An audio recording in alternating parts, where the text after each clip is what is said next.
नमस्कार दोस्तों, कैसे हैं आप? होप सभी अच्छे होंगे। अगर आप इस साल बीटेक डेटा साइंस या इसके अलावा एआई, जिसका पूरा नाम आर्टिफिशियल इंटेलिजेंस है, इस ब्रांच में एडमिशन लिए या आप ऑलरेडी सेकंड ईयर में हैं, थर्ड ईयर में हैं और आप जानना चाह रहे हैं कि आप लोग गेट एग्जाम दे पाओगे कि नहीं दे पाओगे, तो इसके रिगार्डिंग आज मैं आपको ए टू जेड कंप्लीट जानकारी दूंगा। अगर आप गेट एग्जाम दे पाते हैं तो सिलेबस में आपको कौन कौन से सब्जेक्ट पढ़ना है, एग्जाम पैटर्न क्या रहने वाला है और इसके अलावा गेट एग्जाम देने से आपको क्या बेनिफिट होने वाला है।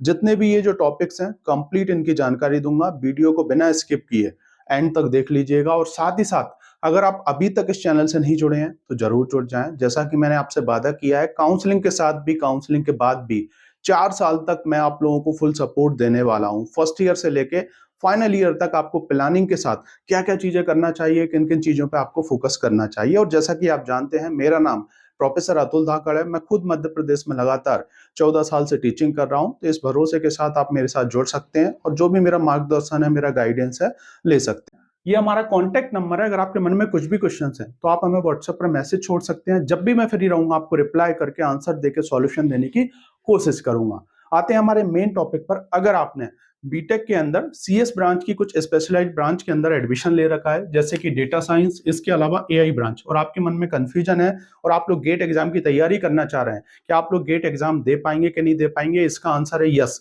आप लोग भी गेट एग्जाम दे सकते हैं और इसका बेनिफिट ले सकते हैं। गेट एग्जाम इंजीनियरिंग फील्ड के अंदर नेशनल लेवल का एग्जाम होता है। अपने आप में इसके बहुत सारे बेनिफिट हैं। अगर आप सिर्फ गेट एग्जाम निकालते हैं, देखिए निकालना एक अलग बात है और इसमें अच्छा स्कोर करना, अच्छी रैंक लाना, वो एक अलग बात है और उसके अपने आप में कुछ अदर बेनिफिट्स हैं। तो सिर्फ आप निकालते हैं, निकालने के लिए जो आप सेमेस्टर में सब्जेक्ट पढ़ रहे हैं उन पे आपको प्रॉपर तरीके से ध्यान देना है और आपको 5 से 10 साल के क्वेश्चंस करना है। आसानी से आप निकाल के स्कोर कार्ड ला सकते हैं।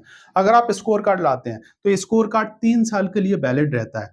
इसके अलावा अगर आपकी एक डिग्री किसी प्राइवेट कॉलेज से और आपका ख्वाब था कि आप आईआईटीज में पढ़ें, एनआईटीज में पढ़ें, वहाँ का एनवायरनमेंट देखें, वहाँ की डिग्री लें, तो डेफिनेटली आपके पास 2 से 3 साल का मौका है। आप मेहनत कर लें, गेट एग्जाम में अच्छा स्कोर लेके आ जाएं, तो आप लोग भी जो है दोबारा एमटेक या एमएस कर सकते हैं आईआईटी से, एनआईटी से। और डेफिनेटली एक डिग्री अगर आपके पास अच्छी हो गई तो आपकी लाइफ अच्छी हो जाएगी।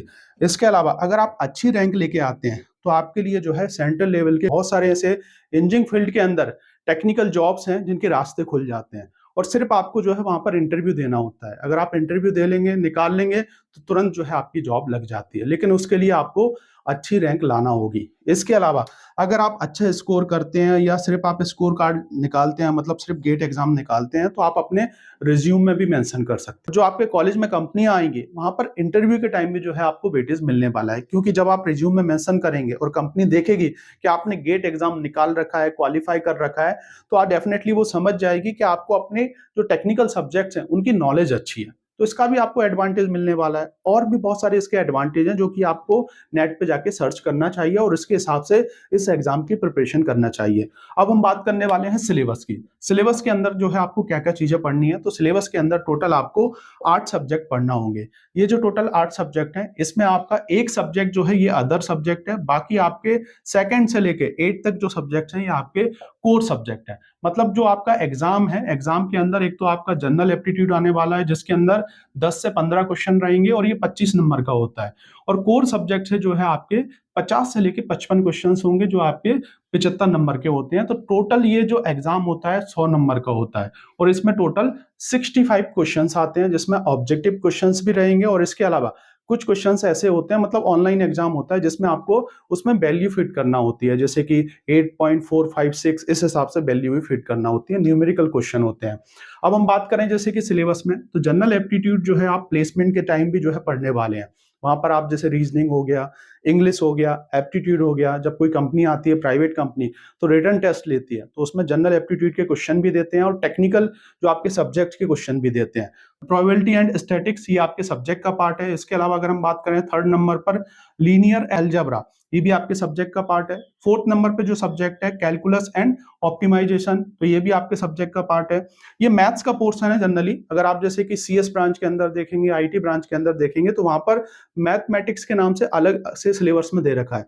लेकिन जो डेटा साइंस ब्रांच वाले बच्चे हैं, एआई ब्रांच वाले बच्चे हैं, उनके लिए मैथ्स बहुत इंपॉर्टेंट चीज है और ये आपके सिलेबस के अंदर ही आपको पढ़ना होगा।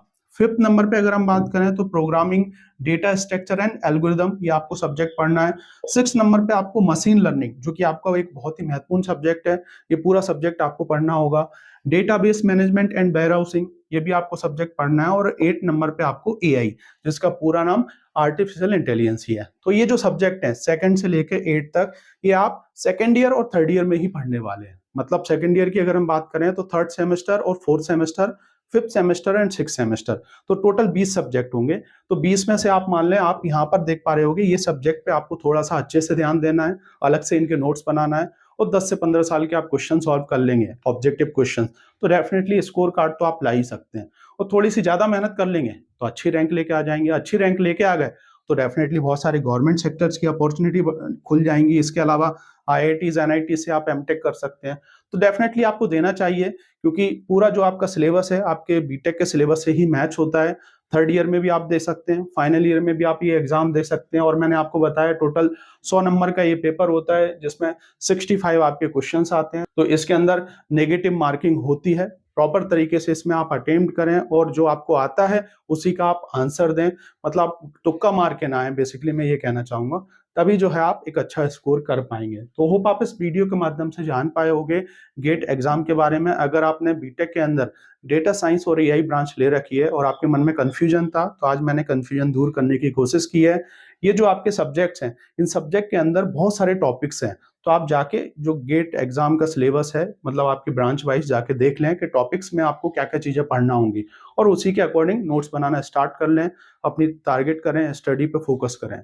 Thank you for watching this video. अगर आपको ये वीडियो अच्छा लगा हो तो इसे लाइक और इस यूट्यूब चैनल को सब्सक्राइब करना ना भूलिएगा। आगे भी मैं आपको ऐसी बहुत सारी जानकारी देता रहूंगा। जय हिंद, जय भारत दोस्तों।